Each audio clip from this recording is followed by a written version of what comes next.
And I love the language of Psalm 127 when it talks about children being a gift and says, sons are a heritage, children are a reward from him, and they're like arrows in our hands. And I love the beauty of that language. And I think, we could talk all day about some pretty scary statistics that are out there in the world that adolescent males and adult men tend to lead. And I think much of it has to do with the very conversation you and I are having, that we haven't thought enough about the role of development that would inform so much of how we educate boys, how we discipline boys, how we engage boys, how we structure all of their life in ways that I think we could begin to shift those statistics over time if we had more conversations about development that allow us to release these arrows into the world with more intention, with more wisdom.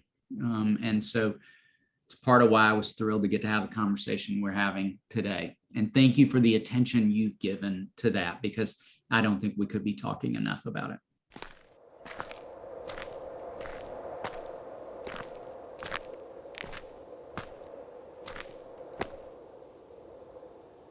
Friends, welcome back to the Being Sons podcast. My guest today is David Thomas. He's a licensed master social worker. And I had to look up what that is because I didn't even know what it was.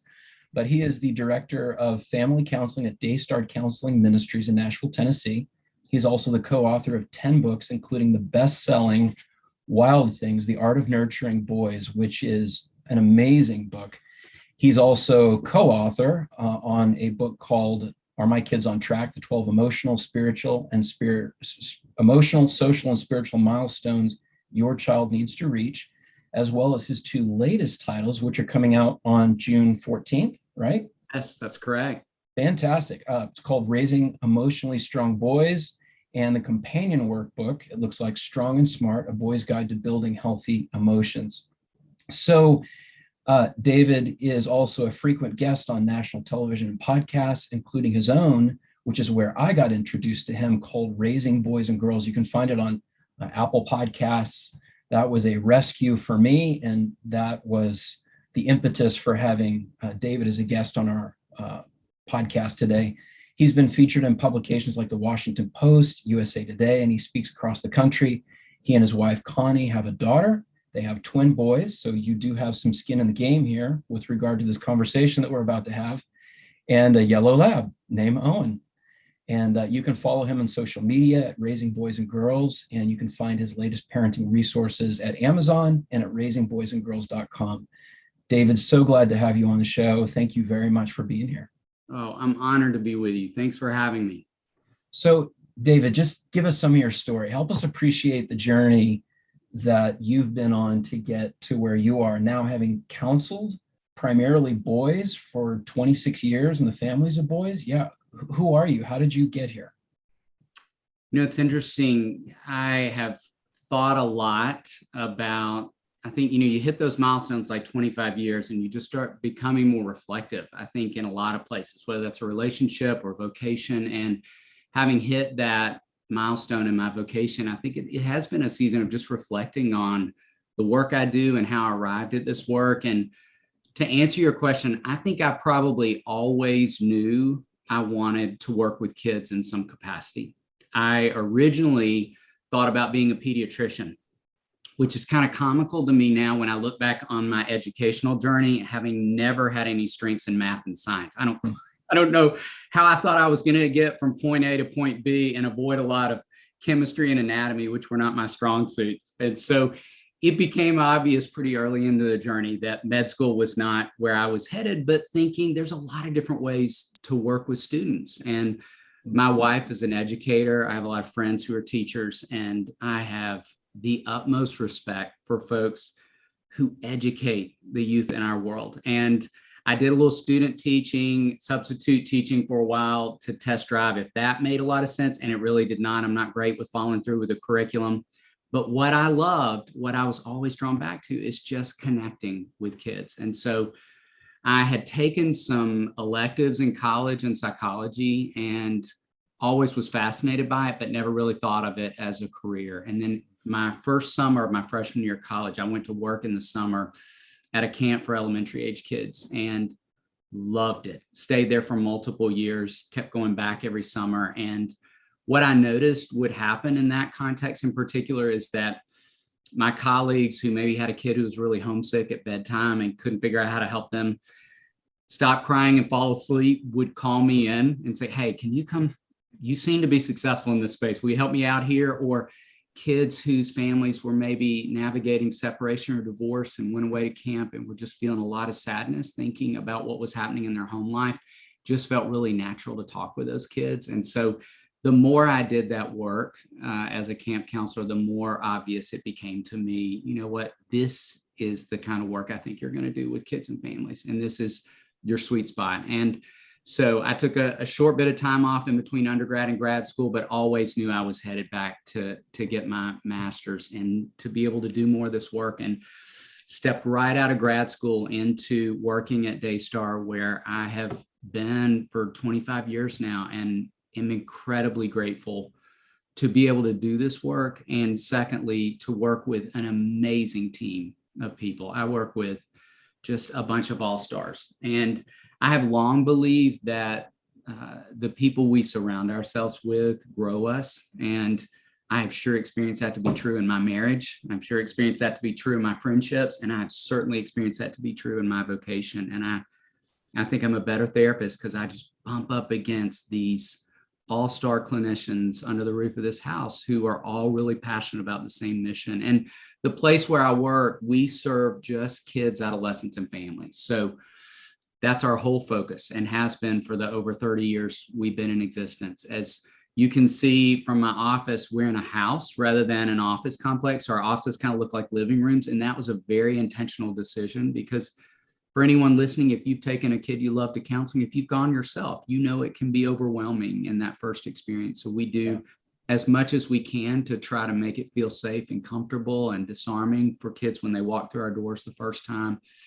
You mentioned my dog. We actually have 6 therapy dogs on staff in our office, and they are all the kids and adolescents who come here, their favorite therapist, hands down. We're all aware that we're in line behind those dogs. And that is yet one more part of a very intentional decision to try and create space where kids could come into this house and talk about the hard things they're facing in life. And so I'm beyond grateful to get to do this work and do the work in this space. So that's kind of how I found my way here. Truth be told, yesterday I went and I began looking at videos on Daystar. I was just looking at, some of your credentials to write those down.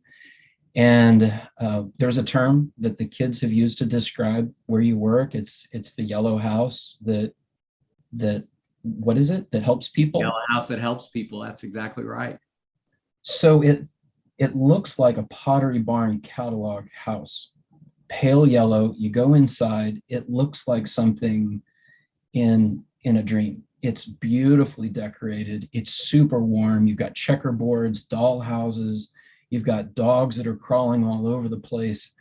And all it took was about 2 minutes for me to understand how brilliantly led and anointed that place is at making kids feel loved and welcome.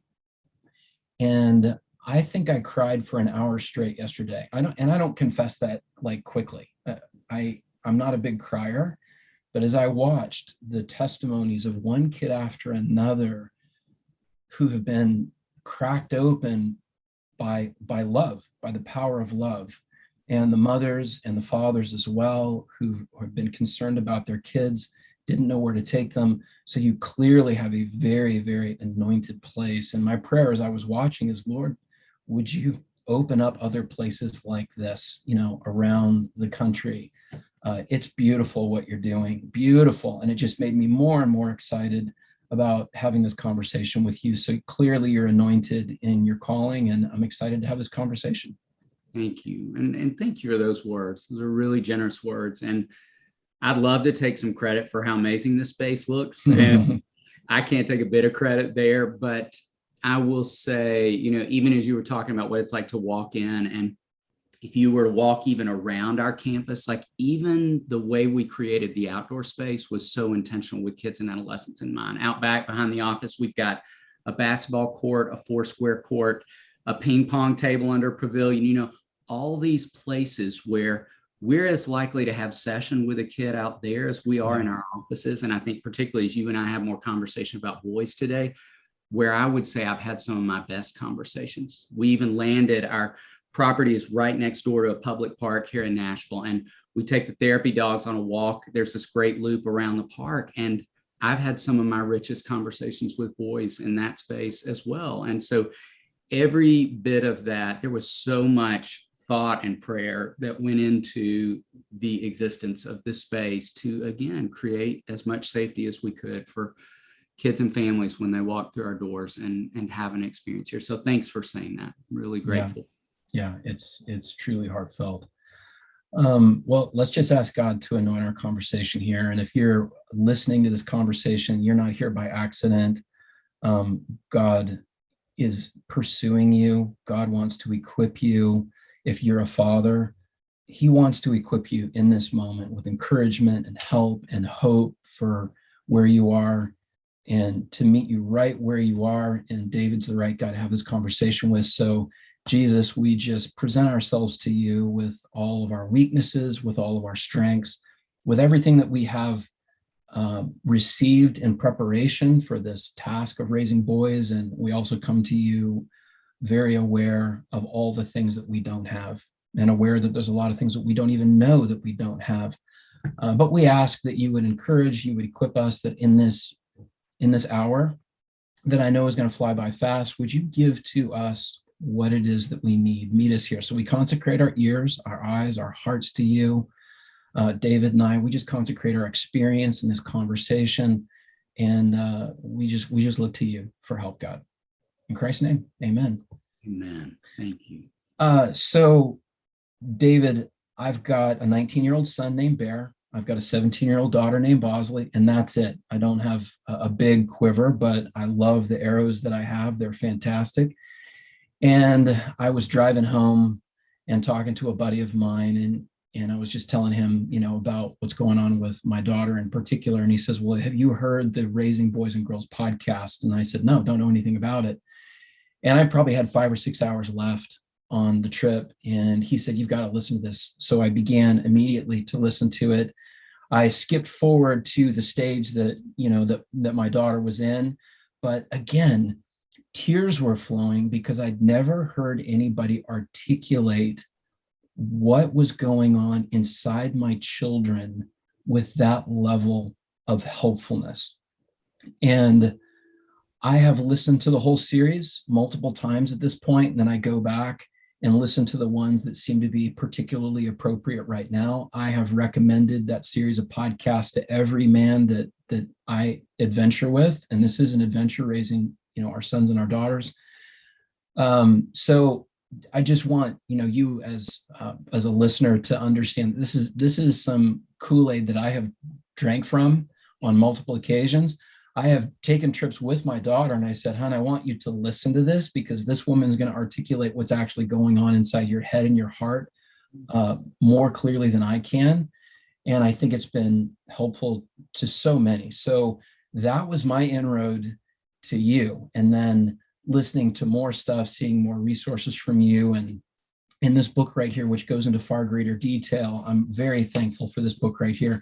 By the way, I'm a big fan of Dan Allender. I'm a huge fan of John Eldredge. He's one of my favorites. And, he's quoted through here. Dan Allender has given some high praise to your work here. So we're speaking the same language here. So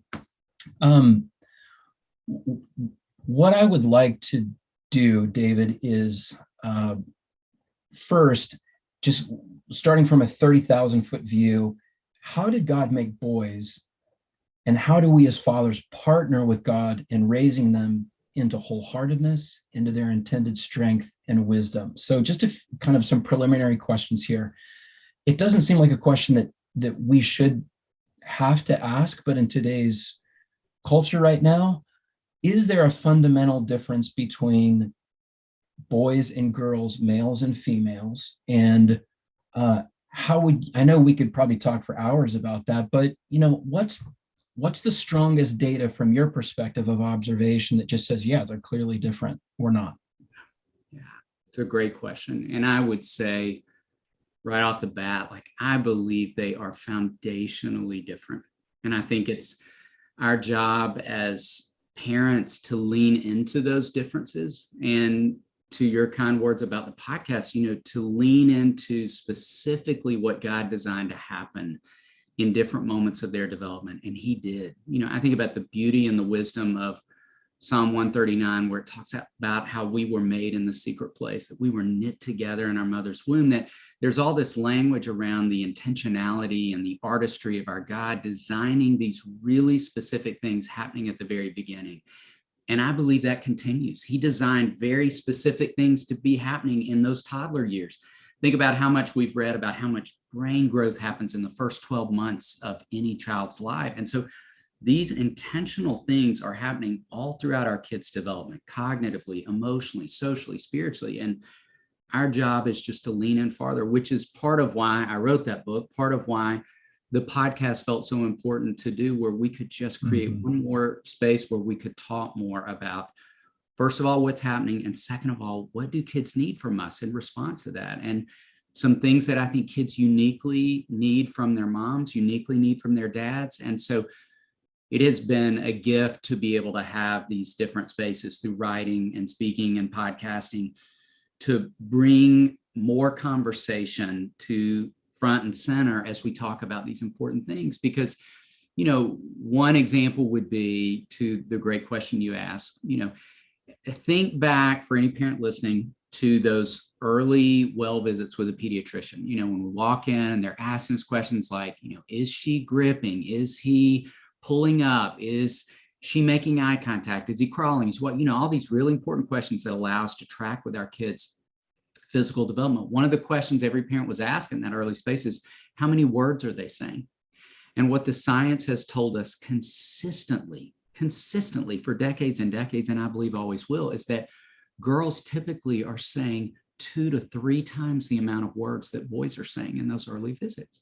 She is stronger often in verbal expression. As she grows forward, she's going to be a little stronger. She steps into the school environment in written and verbal expression. And so there are so many of those differences that are at play. He's often going to be much stronger in terms of gross motor development. And so these differences are going to begin to surface early on. Now, within those differences, there will be evidence of our kids' uniqueness. And there'll be, for example, you shared in my bio, I have twins. So here I have 2 boys, they share gender. At the well visit, one of them was saying more words than his brother, but they were both saying less than their sister. So some boys are saying more words, some boys are saying fewer words, some girls are saying fewer words, but there are some foundational differences at play that I think we have to pay attention to. Right out of the gate in stage 1, I start talking about how boys are hardwired for activity and movement. And unless we are considering all the contexts where he exists, does he have enough space to move? Does he have enough freedom to move in this space?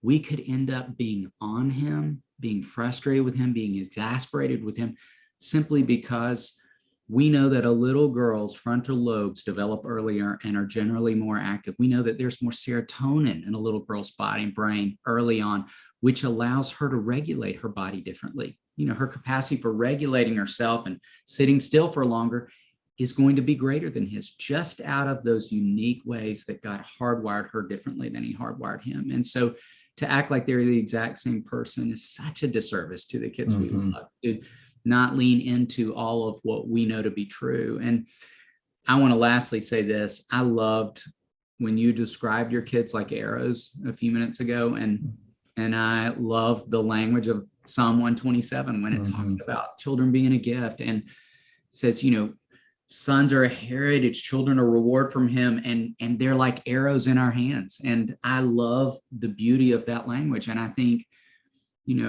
we could talk all day about some pretty scary statistics that are out there in the world that adolescent males and adult men tend to lead. And I think much of it has to do with the very conversation you and I are having, that we haven't thought enough about the role of development that would inform so much of how we educate boys, how we discipline boys, how we engage boys, how we structure all of their life in ways that I think we could begin to shift those statistics over time if we had more conversations about development that allow us to release these arrows into the world with more intention.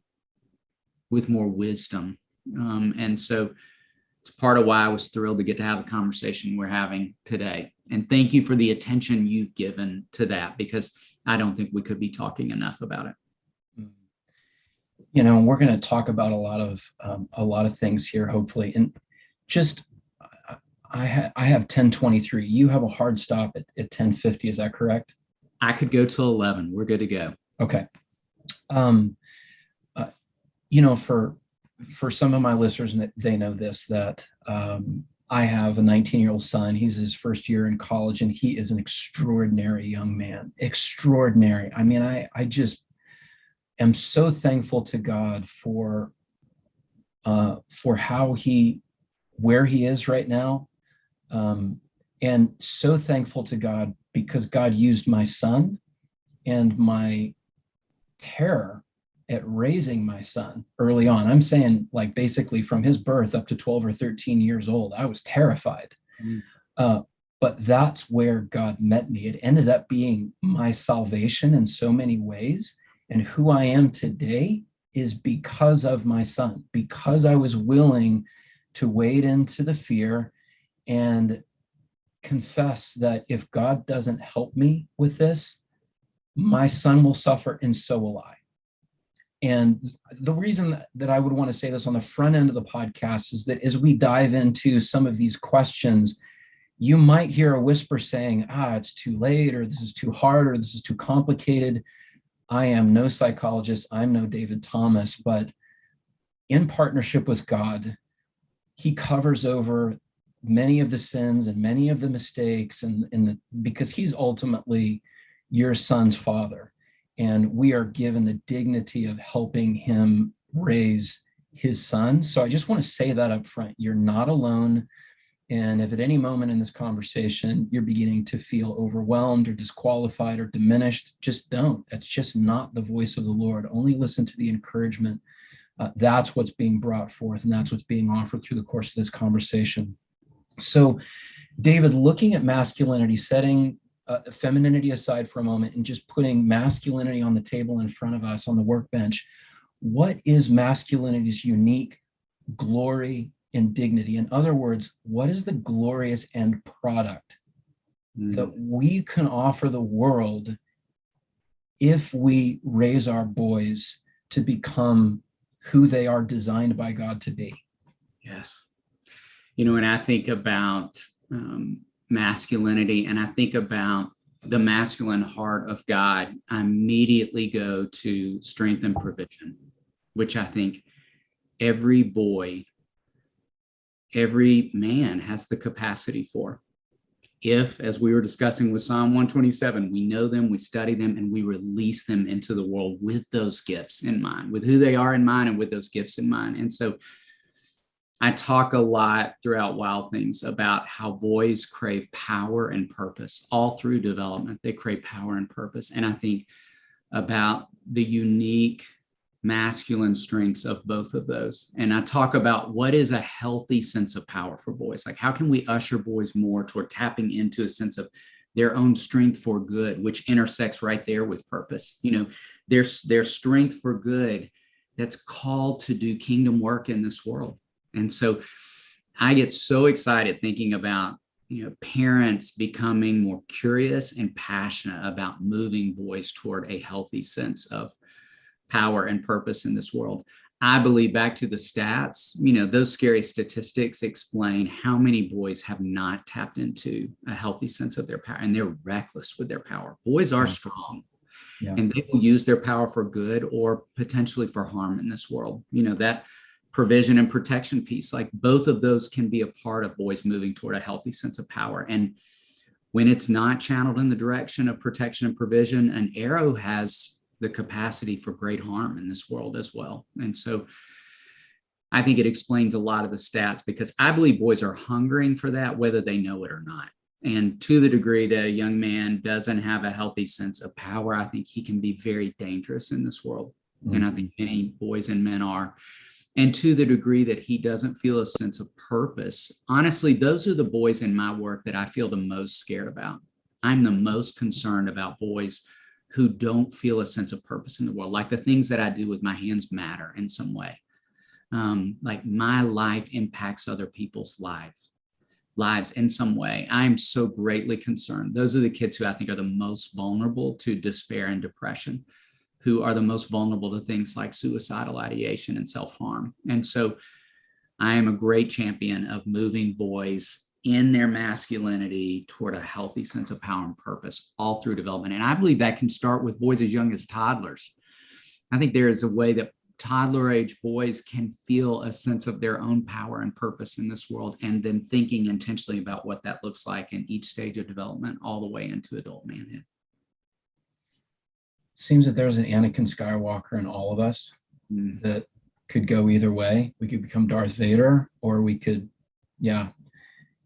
that's one of the most compelling pieces of that entire storyline, is what will become of Anakin Skywalker.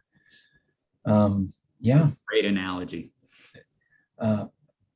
Like a knife or like a fire, it can be used for great good or for great harm. The masculine soul is immensely, immensely powerful.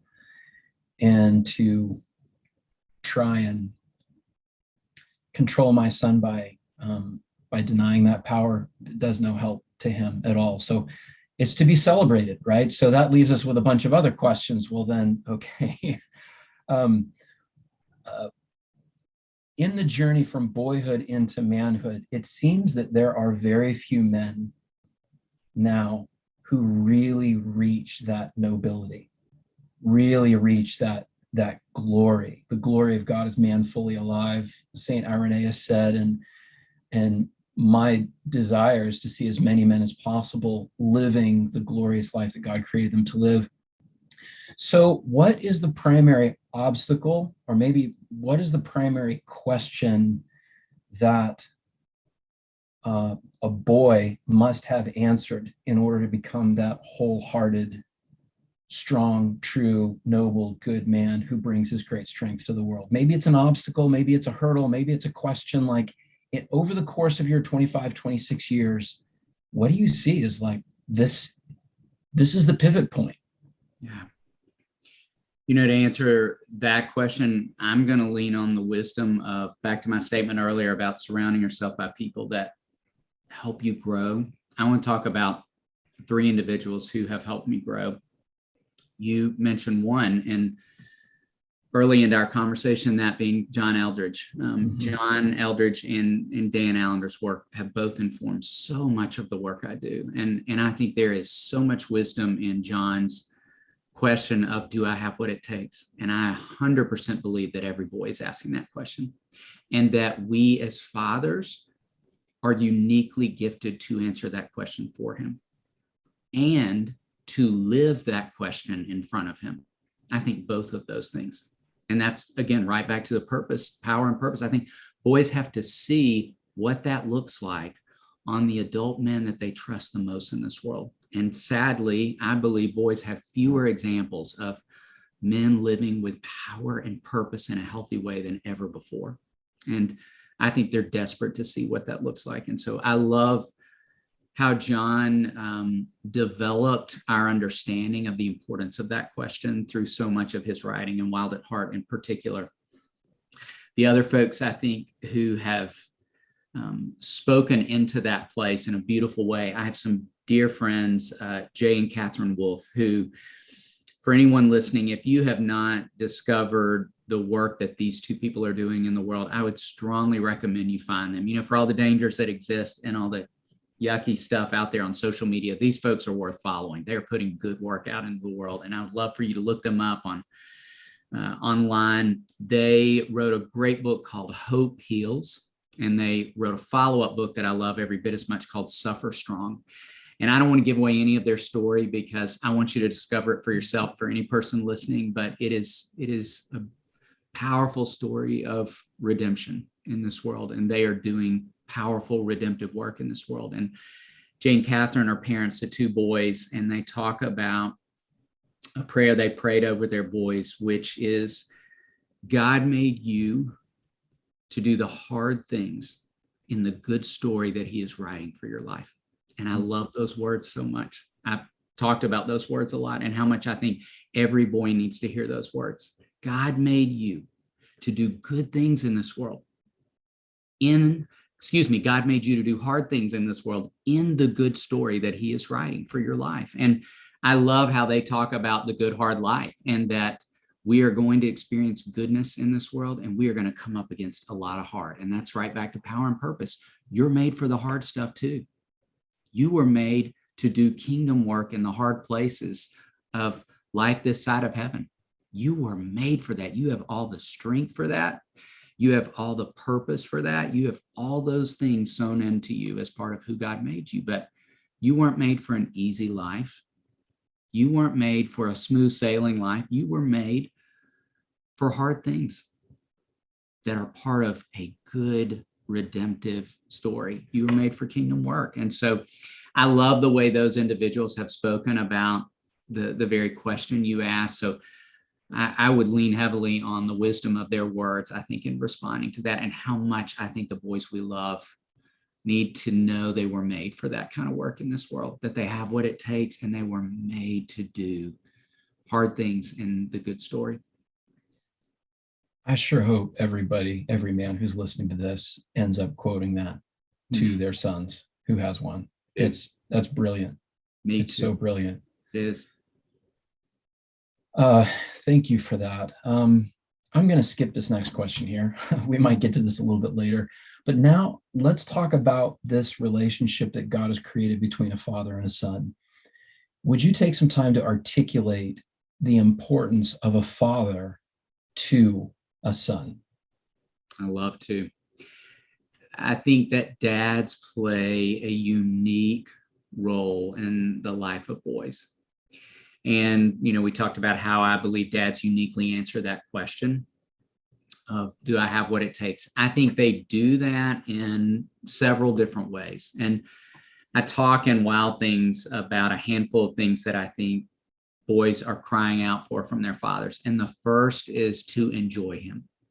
Enjoy him, like enjoy what he loves, enter into his world. And I challenge dads in every stage of development to figure out what that is, because it's going to change. It may be Legos with your stage 1 boy, and it may be music with your teenage boy. And so it's going to be a long journey of discovering and entering into this world. And it's been my experience, and I feel sure it's been your experience in work with fathers and sons, that there are some dads out there who their interests align perfectly with their son's interests. And dads out there who their interests don't align in any space. I mean, I think back, I worked with a dad years ago who plays in the NFL. His son not only hated the game of football, like dance was his favorite thing. And I think, how do you explain that outside of God? How in the world do you explain that? And so it became this man's pursuit, of just figuring out, how do I chase after what this boy I loves in this world, interest him, and allow him to experience my enjoyment with him, whether we're doing something that we both enjoy or not. And I think that's key, because sometimes I feel like dads are waiting in terms of enjoyment to fall in love with something their sons love, and that may not happen, but you can enjoy him in it. I have said over the years, my wife loves gardening. Like, she loves it. She loves for her hands to be in the soil. She loves to grow things. She's incredibly gifted at it. And here's the deal. At the end of the day, gardening for me is just extra yard work. Like, I don't want to do it. I hate it. It's hot. It's messy. It just feels, I want to get the mowing done, and then I want to do something else that's more enjoyable. And it just feels like extra yard work. And yet I want to be a part of the experience because I love this woman, and it's something that she enjoys, and I want to understand that more. So I don't think I'm ever going to fall passionately in love with gardening, but I am passionately in love with this woman, and I want to understand more of what she enjoys. And so think on it in that way.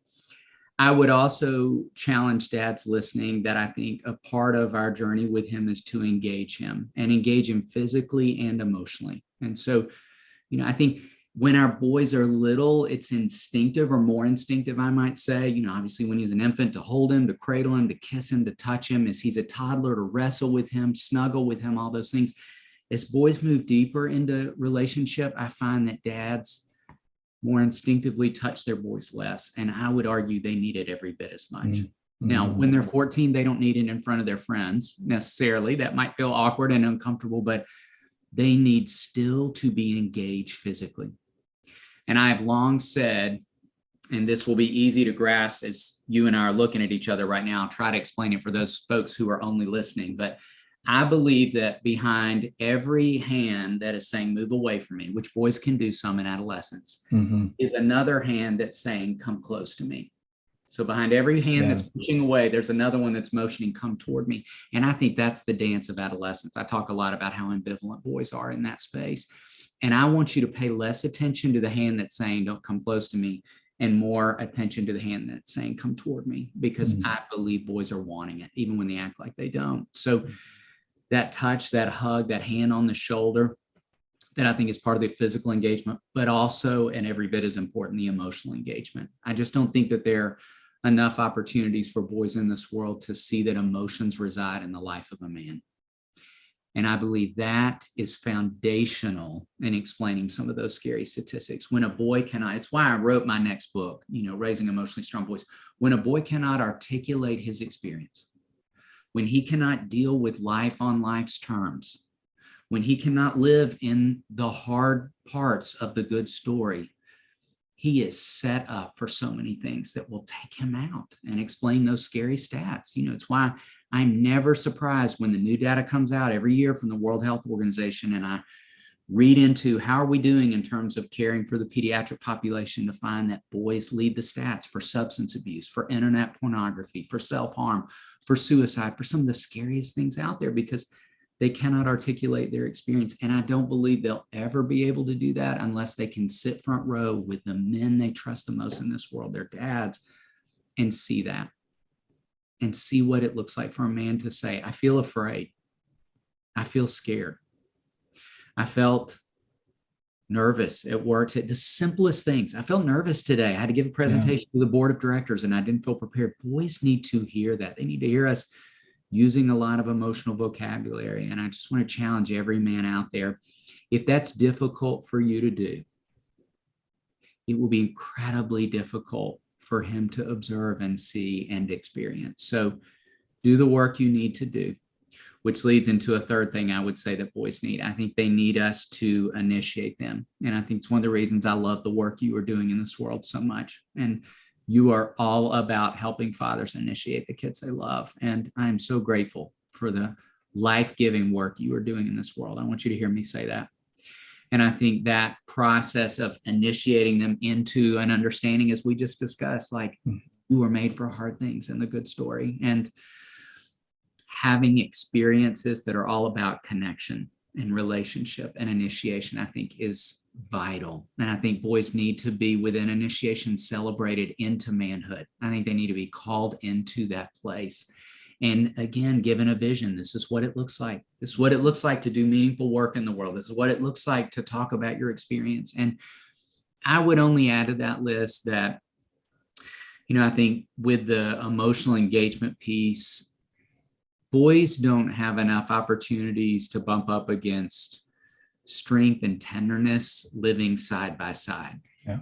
And I think we tend to see them as two extremes on a spectrum, and we got to land so much more in the strength space and not in the tenderness. And I think boys need to see both spaces, and they need to see the vulnerability, because, at the end of the day, we as men tie a lot of our identity to our performance in this world. I think the most natural question men get asked, what do you do in this world? We're asked way more about what we do than who we are. And I think that trickles down to boys. We ask boys questions like, what sports do you play? What are you into? Yeah. Tying so much of their identity to what they do. And then it just sets the stage for this sense of my competence is all wrapped up in what I do in the world and whether I do that well. And I think I want to break some of that apart, because I don't think that's healthy or good. And I want us to be thinking about the questions we're asking each other and the questions we're asking boys. And I want us to look for opportunities where we can model for the boys we love that there are a lot of moments where we feel incompetent in this world. We feel ill-equipped. And the beauty of those moments is that it reminds me more than anything else in my life how much I need God. I don't tap into my need for him when I'm just knocking it out of the park. Right. I tap into my need for him when I'm flat on my back, when I've just struck out, when I come up against a sense of, I don't know whether I should go left or go right in this moment, Mhm. and I think boys need to sit with dad speaking to the incompetent moments as much as the competent moments. And I don't think there's enough of that happening in the world. So that's what I'd say in response to that question. Beautiful. One of the things that God challenged me that my son really needed was he needed to see me model joy. Joy has been a category that God has put on my radar recently. I'm beginning to believe that the kingdom of God actually runs on joy, and the world is depleted with joy. And I have operated on fumes without much joy for years. But God just began to say, Jay, where does this whole story begin? And I'm like, well, Eden, where there's joy, right, Jay? Well, yeah. Where does this story end? Well, it ends in even an elevated Eden. And what did Jesus say that he came to bring? You joy, our joy, that your joy may be complete. And so to not model joy, to not be fighting for joy, to not be, like you were saying, going to God and saying, God, I am joy deprived. Bring me into reality. For me as a father to have the courage to be joyful, and it takes a lot of courage to be joyful, I think, has opened up for him permission to also be joyful in all circumstances, even when it's hard. Like you're saying, I just cannot shake that you're meant to do hard things in a good world. It's so true. So true. But joy, I think, is a big part of it that we as fathers need to model. So looking back, they need to know that we love them. And I think that's through every age. My son is 19. He needs to know that I delight in him now just as much as he ever will. And I just assume that that's just going to be for the rest of our days together. He needs to have, you said purpose. And sorry, I don't want to put words in your, just sum up what you just said again. I would say enjoy him. Yeah. I would say engage him physically and emotionally. Okay. I would say initiate and celebrate him. I think those feel foundational to our journey as fathers. I really do. Okay. So the initiation piece is, that's daunting for men who have not gone through that. Yes. Okay. So we'll talk a little bit more about that. But so on the flip side, what are fathers invited to receive uniquely through the experience of raising sons? Because there's like this interdependent relationship. Yes, they need us. I had a friend one time who said, hey, the father needs the son just like the son needs the father. And I balked at that. I was like, no, I don't think so. But over time, I have come to realize it. And as I look at even the Father, Almighty God and the Son of God, this was a partnership that the two of them had. Yes. And I don't know that Jesus and I don't know that the Father would disagree with that statement. So would you just talk about that interdependent relationship? What do fathers, what are we being invited to get out of raising our sons? Yeah, I love that. And I couldn't agree with you more. In fact, I loved earlier in our conversation when you talked about the role your son had played in your own salvation. And I would echo your words and say, when I evaluate all the relationships in my life, I would argue my 3 children have been the primary vehicle for my sanctification in this world.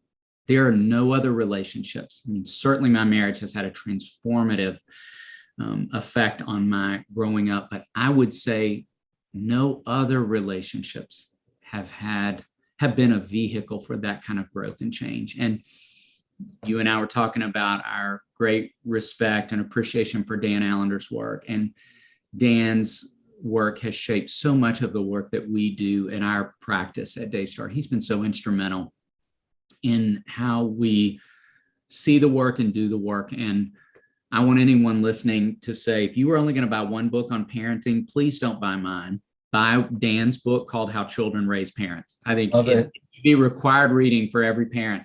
It's phenomenal. Yes. Outstanding resource. And just the title. I mean, just sit with that title, How Children Raise Parents. And Dan has a statement early into the book where he talks about how parenting, has the capacity for all these things, that there's no relationship on earth that holds us hostage to more hope and joy, as you described, more, I think, vulnerable and broken, more all these things. It's kind of this beautiful long list of all the things that the journey of parenting is. And he ends, by saying something like, parenting has the capacity for showing us the worst of who we are and the best of who we are. And that has sure been my experience. It has sure been my experience consistently. And so I absolutely agree with you in that my journey in terms of my relationship with my kids has very much been about helping them grow into the remarkable young adults that they are.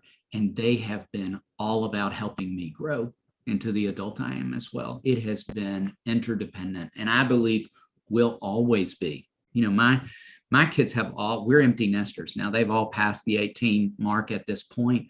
We have not stopped being in relationship. I've not stopped being a parent. They haven't stopped helping me grow. In fact, I would argue I may be growing as much in this season with them as young adults as I have in any season. You are shaking your head. You understand that while having kids in that space. I totally agree. What's been fascinating in my experience is that first, in terror, I recognized the uninitiated places in my soul when my son was around 12 or 13, and turning to God. Thank God I know that God is here for that very purpose. Leaning into him, what I have found is that those places that I mourned were uninitiated and unprepared in me. He's used my son to pick up the process of initiation. Like, I wasn't, I can look back now and I used to think that, well, I had to be a fully initiated man to initiate my son. No, I can only be initiated to a certain point, and then there's a pause, and then the journey picks up again once we have our sons. We don't learn so much about our own masculine souls. We don't learn how celebrated we are as the beloved son until we press in to give that to our sons. So that's another reason it's been a rescue for me. So even we don't ever stop being initiated. It just goes on pause for a little while. Right. And miraculously, God's able to offer things that we never could get as a young boy. So anyway, that's so good. So one of the things, David, that was really helpful, that I call it a tool, or I'll call it a hook, that I love hanging things on hooks. It's a messy on the floor. I've got coats all over the place. I stuck a bunch of hooks in the corner of my room, and it gives me such satisfaction to be able to pick up that thing and go hang it on that hook. And what you have done in your book, Wild Things, and in the podcast that was so helpful was broken down the masculine journey. I would say the journey from boyhood into early manhood. You broke it down into 5 stages. And to try and save time, because we could spend multiple podcasts on this, and you have done that. There's a stage at which the boy turns his focus away from the mother and moves more towards the father. But I don't want to skip these stages just for the benefit of our listeners here. I'll say what these stages are, and then I want to ask you to just give us some little bits and pieces, and hopefully that's going to influence all of you listening to go and listen to the expanded series of podcasts. But first stage in a boy's life, the explorer, from 1 to 4 years old, roughly. The lover is the second stage, between 5 and 8 years old. The individual, the boy from 9 to 12 years old, again, roughly. These are overlapping. They can be. The wanderer from 13 to 18, roughly. And then the last stage, the 5th stage, which compared to girls only really have 4 distinct stages of development. Boys actually take longer. They have an extra stage. This is the warrior from around 17, 18 to 22, maybe even to 25. And with a 19-year-old in college, I'm going, my son's a great kid, but he's still got a long way to go before he, fully matures. So just real briefly, let's touch on the first 2, and then let's camp a little bit more in the last 3, because that's where I am, and that's where I meet most of the fathers who come on these adventures with their sons. It's in that transition and not knowing what's needed in that transition. So the explorer, stage 1 to 4, Who is the boy and what does he need from a father? Yeah. I would say in that stage, I talk about three things that he is often. He's active, he's aggressive, and he's curious in that stage. We're beginning to see this emerging physical being. And that chapter of the book and that part of the podcast is where I talk so much about the boy brain. And I would say, I think for any father listening, it could be useful to go back and listen, even if you've got a 14-year-old son, just to hear the reminder of these are the things that are happening in the very beginning and will continue to be true in terms of how his brain develops and what explains why he is this creature who's, as I said earlier, hardwired for activity and movement. So in that stage, my challenge to dads would be, I think we can tend to feel outside of the parenting journey often. I've sat with so many young dads who are like, I can't nurse, I couldn't deliver the baby. I can't nurse the baby. I feel so outside of these basic foundational needs. So much of what I think a boy's needing in that stage is for us to stand in support of his mother and to stay in that posture. And I would even argue that for any divorced dad listening, I think you can stay in a posture of standing in support of his mother, even if you are divorced from her as his wife. And I believe boys desperately need that. And I've seen countless boys be harmed by that, by a dad's unwillingness to honor the relationship a boy has with his mother and how meaningful and important that relationship is. And certainly the obvious things like not speaking negatively about her, but I believe just as harmful can be this sense of not moving him back toward all of what he needs. There's so much research out there that speaks to the healthiest kids are the kids who have full access to both paths of relationship. And so anything any of us would be doing to block or hurdle the relationship toward the other parent is not helpful to him in the end. He doesn't get all of what he's needing. It's like only getting fruits and no vegetables. And so think on it in those ways, stand in support of her, stay in support of her. I would also encourage dads, and this is a great transition into stage 2, play with him, wrestle with him, snuggle with him, cuddle with him, all of those things that are part of that physicality we discussed earlier, because he moves into stage 2 and I talk about in the book and podcast that honestly, if I could freeze a boy in his relationship, I think I'd freeze him in stage 2. I think boys are full of some of their best stuff in that moment of their development. They're imaginative, they're playful, they're full of, back to your word, full of joy in that space. They've not yet stepped into that complicated pre and mid-adolescent stretch of development, but they're not infants. They have more independence at that point. So it's a really sweet space for boys developmentally. And I have a lot of dads who would talk about how much they enjoy connecting with boys in that space and, building Lego projects, playing Star Wars, introducing boys to sports they love, having opportunities to be more active with him in ways that boys can't be, obviously, when they're 18 months old in the same ways. You can go on hikes with him. You can take him canoeing and kayaking and climbing and all these great opportunities to experience adventure. But he moves from stage 2 into stage 3, which I call the individual stage. And as you said, that's roughly 9 to 12. And this is what I refer to as the second set of formative years.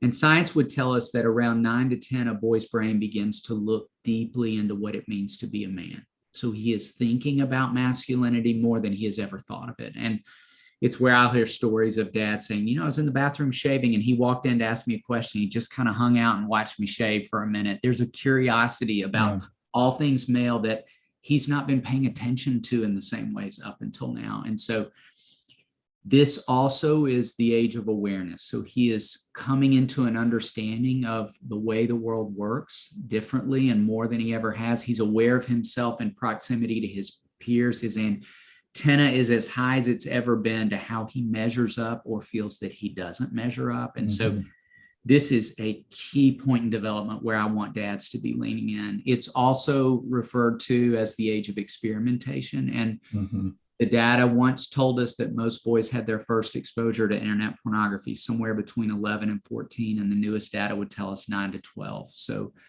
it's where I really want dads leaning into all things. In fact, when it comes to technology in this stage, I challenge dads to operate like the Department of Homeland Security. I want you to be aware of all things, because I've seen hundreds of boys who found their way to some dangerous content on the internet, not because they were searching that out, but because they began with a really innocent question. Yeah.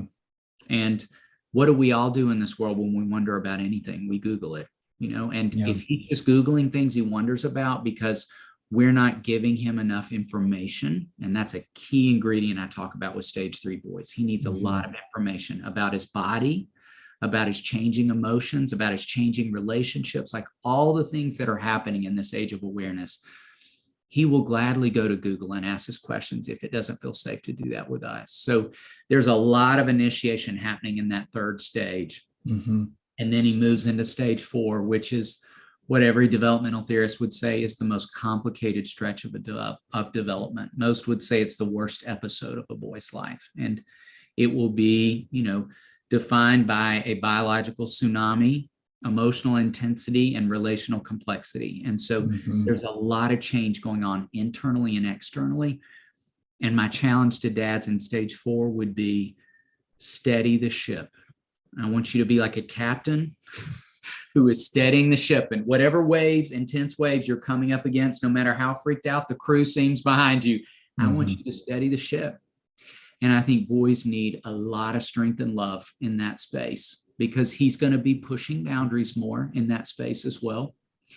And I don't think we could lean in far enough. He's still needing a lot of information. That's still a part of what's going on in stage 4 as well. But he graduates into, I'll finish out my stages here. He graduates into the beautiful space where your son is, that I call the warrior stage. And honestly, it's one of my favorite stages for boys. I love intersecting with boys in that 18 to 22 to 25 space. And, a part of why it felt so important to write about this stage too is that, we tend to think about adolescence being done once kids turn 20, like they're done with the teen years. And that is true for girls. They do finish developmentally around 19 to 20. Most developmental theorists would say with boys, it's somewhere between 22 and 25. Think on that.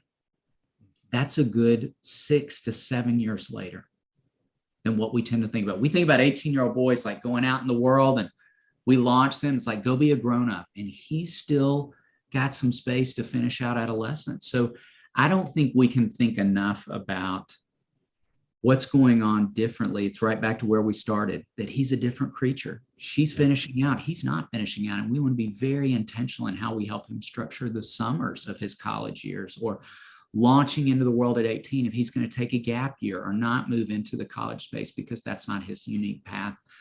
Because boys are still doing a lot of really important growing up in that warrior stage. David, would you be willing to come on again? I would love it. Okay, because I really would like to focus a lot on individual, the warrior, or the wanderer and the warrior. I mean, that's what men that I'm working with, like, they really need to dive deep into those. And then some of dealing with some issues that the men in my circles are dealing with. So let's do that again. So as a last thing, I know that you pray with dads who are wrestling with how to be good fathers to their sons. Would you just pray us out, at least for this portion of our conversation? We'll pick up the next time, but leave us in a good place here. I'd be honored to. Thank you. And before I do, just thank you for inviting me into what has been a really rich, meaningful conversation. And I'm excited we're going to have part 2.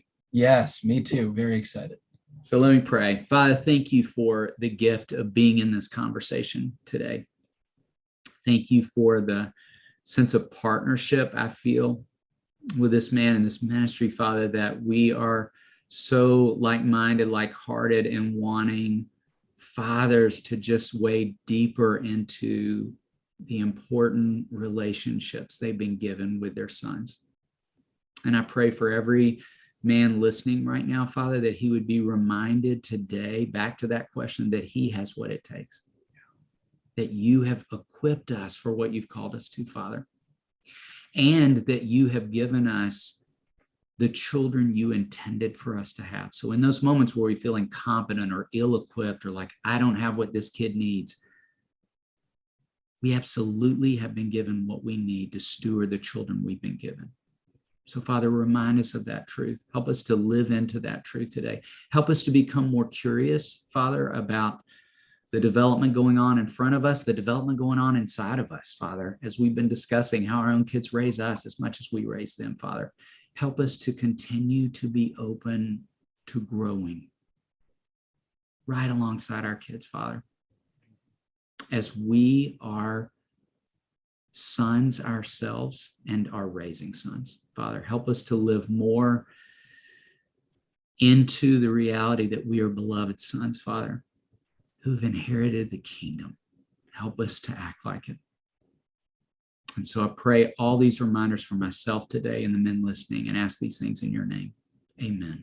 Amen. Thanks so much, David.